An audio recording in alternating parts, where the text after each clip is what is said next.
In John 1, we read about Jesus. In the beginning was the Word, and the Word was with God, and the Word was God, and the Word became flesh and dwelt among us. Word speaks of communication. Jesus was the Father's ultimate communication to mankind.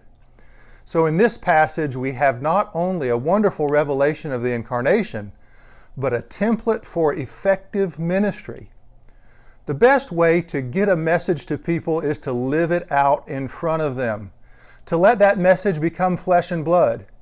This is especially true when we are dealing with different cultures.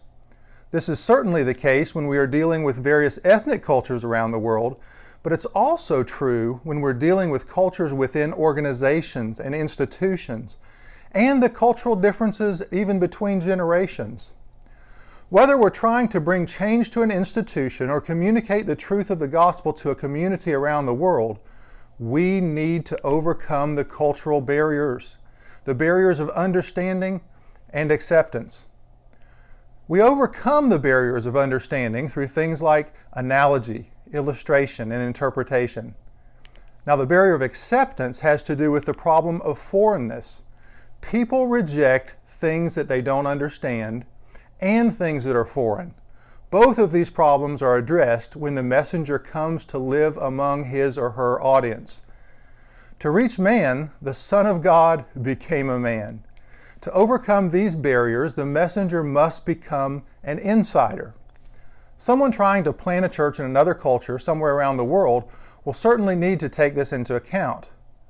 They'll need to contextualize and figure out how to make the concepts of the gospel clear and accessible to the people. Similarly, someone in another country trying to do community development work or start a kingdom business will face many of the same challenges. However, we can also make application of this principle in domestic situations. In a previous lesson, we talked about various spheres of influence, the 7 mountains. The reality is that each of these spheres has a set of ideals, norms, customs, and even a specialized language. Essentially, each sphere has a culture all its own. To influence that sphere, you need insiders, people who speak the language and know the customs.